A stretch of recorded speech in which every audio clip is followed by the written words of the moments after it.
Hello mga kasari, welcome back to my YouTube channel.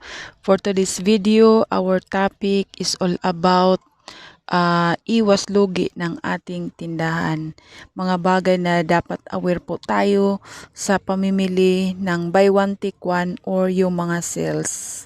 Yun po ang ating pag-uusapan sa videong ito. So ngayong araw mga kasari, medyo busy-busy po ang ating tindahan. Kanina marami pong namili ng bigas, ng mga bigas usually sa umaga talaga, hindi talaga may iwasan. Tapos yung mga pang umagahang pagkain. So ito ako medyo kasi walang pasok pati ngayon yung school. Kaya medyo busy-busy po tayo.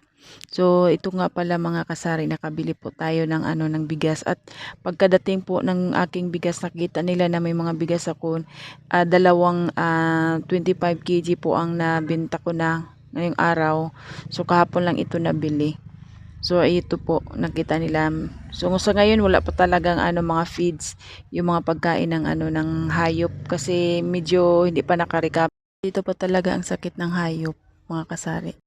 Ito na nga mga kasari, para makaiwas po tayo sa pagkalugi ng ating tindahan, ito ang wag nating gagawin.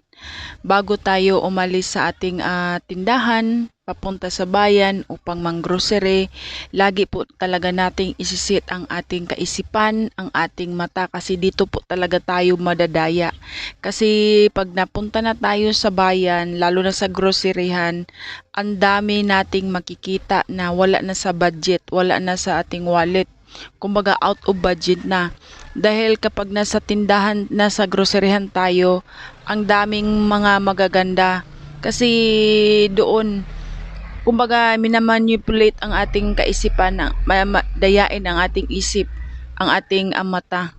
At kapag tayo naman ay hindi seryoso sa ating pagpunta doon, kailangan ang ating isip nakasit talaga ano ang mga dapat nating gagawin, ano ang dapat nating bibilhin.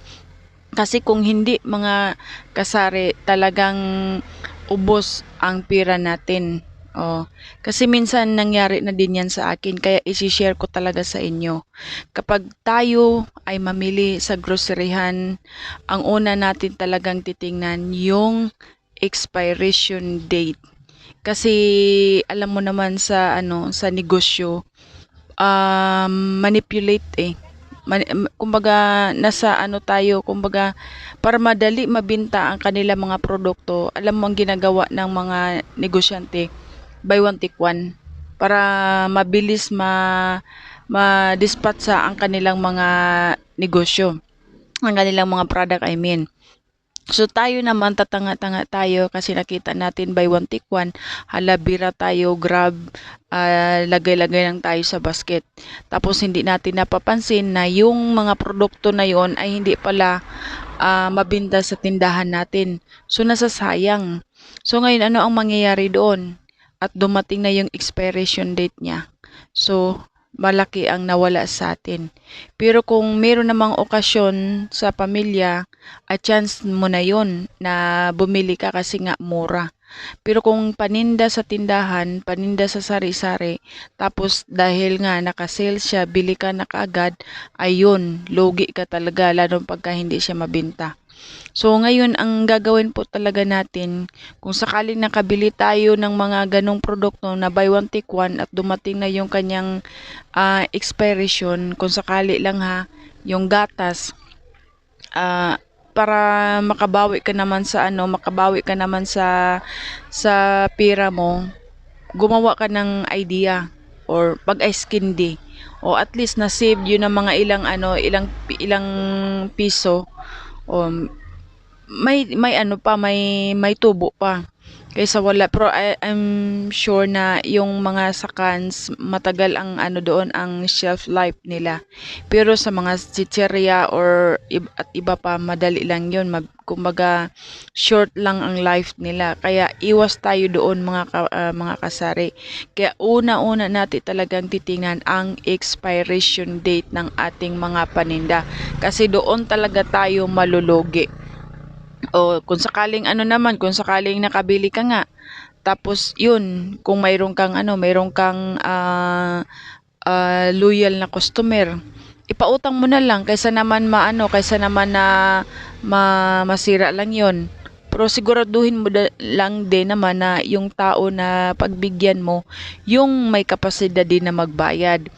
I-offer mo siya, i-ano mo siya, yung i-sell stock mo siya ng bongga, talagang maibigay mo yun, lalo na pagka kilala mo yung tao at saka loyal mo na na customer yun, ipakuha mo sa kanya kaysa naman masayang, masira at may tapon lang din, so sayang. Pero kung sa mga damit naman na buy one take one, una mong titingnan ang quality. Maganda ba ang quality? Maganda ba ang pagkagawa? Pulido ba ang pagkagawa? Kaya tayo mga kasari, lagi talaga nating titingnan pagka mag buy one take one, ay nako, diyan talaga ako masyado akong diyan. Kumbaga kung sa pagkain sa linis, meticuloso. Particular ako, I mean the right word, particular ako diyan. Kasi buy one take one, tapos suma total mo siya kung magkano, tapos 2 piso lang yung yung pagkakaiba, so lugi ka pa din. Nabili mo yung produkto nila. So maging ingat tayo dun kasi sa negosyo talaga more on manipulate. Oh, 'di ba? So hopefully may natutunan po kayo sa videong ito at na-share ko po yung aking mga karanasan kasi ako talaga mismo nakaranas, kaya sabi ko i-share ko din ito para maging aware din yun ang aking mga kapwa tindera na hindi rin mangyayari sa kanilang tindahan. So bye bye, God bless everyone, thank you for watching, please subscribe my channel, bye bye.